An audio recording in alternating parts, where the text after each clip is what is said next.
Salah satu kisah yang sangat heroik yang pernah dicatat di Alkitab ketika Yesus meredakan badai. Cerita itu dicatat di dalam Markus 4 ayat yang ke-35 sampai dengan 41. Dan di sana diceritakan bahwa di ayat yang ke-37 lalu mengamuklah taufan yang sangat dahsyat dan ombak menyembur masuk ke dalam perahu sehingga perahu itu mulai penuh dengan air. Pada waktu itu Yesus sedang tidur di buritan di sebelah sebuah tilam. Maka murid-muridnya membangunkan dia dan berkata kepadanya, "Guru, engkau tidak peduli kalau kita binasa." Ia pun bangun menghardik angin itu dan berkata kepada danau itu, "Diam, tenanglah." Lalu angin itu reda dan danau itu menjadi teduh sekali. Lalu ia berkata kepada mereka, "Mengapa kamu begitu takut? Mengapa kamu tidak percaya?"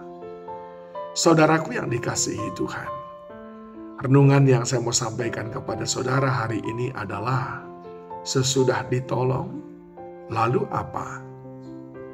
Bahwa menolong kita adalah kesukaan Tuhan. Kerinduan Tuhan adalah supaya tidak ada satupun di antara kita yang binasa, melainkan semuanya beroleh hidup yang kekal. Kerinduan Tuhan supaya kita semuanya boleh mengalami ketenangan dalam kehidupan ini. Oleh sebab itu ketika badai datang dan murid-murid berteriak minta tolong, Yesus tidak tunggu ini itu. Dia bahkan tidak bertanya terlebih dahulu pertanyaan nomor 1, nomor 2, di mana badainya, mengapa kamu tidak melakukannya, dan seterusnya. Tapi dia langsung menghardik badai itu sampai setenang-tenangnya.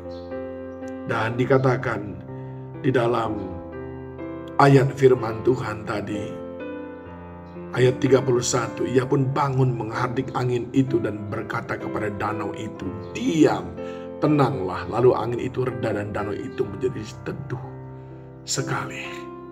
Sudah berapa kali Tuhan meredakan badai dalam hidup saudara?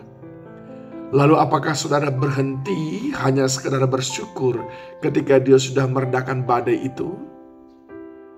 Karena Tuhan tidak berhenti hanya sekadar menolong saudara.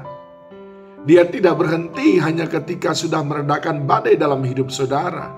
Tapi Dia juga memiliki permintaan kepada saudara. Ketika saudara sudah ditolong, saat topan badai yang bergelora dalam hidup saudara sudah diredakannya, saat pergumulan yang berat itu sudah diselesaikannya, tidak cukup hanya begitu saja. Dia mau saudara menjawab 2 pertanyaan yang Dia berikan kepada saudara. Yang pertama, mengapa kamu begitu takut? Dan yang kedua, mengapa kamu tidak percaya?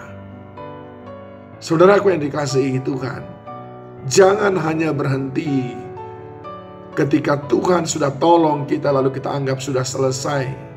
Tapi renungkan apa yang kita alami, bagaimana kita merespon ketika pergumulan itu terjadi. Adakah kita menunjukkan ketenangan? Sebagaimana lagu yang berkata, "Lingkupiku dengan sayapmu, saat badai bergelora, ku tenang sebab kau Allahku."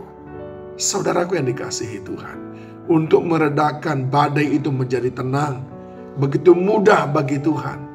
Tapi tantangannya adalah bagaimana kita menjadi tenang saat menghadapi badai. Itu sebabnya Dia berkata, "Kamu ketakutan karena kamu tidak menyadari Aku yang Maha Kuasa ada bersama dengan kamu. Kamu ketakutan karena kamu tidak percaya. Mengapa kamu takut? Mengapa kamu tidak percaya?" Saudaraku yang dikasihi Tuhan, 2 pertanyaan ini sebetulnya ingin mengoreksi kita bahwa ada banyak badai, ada banyak angin ribut, ada banyak kesulitan, ada banyak tantangan dalam hidup kita yang sebetulnya kalau kita tetap tenang, tidak takut menghadapinya, maka kita akan jadi pemenangnya. Yang kalau kita percaya dan tidak bimbang, maka kita akan bisa melaluinya.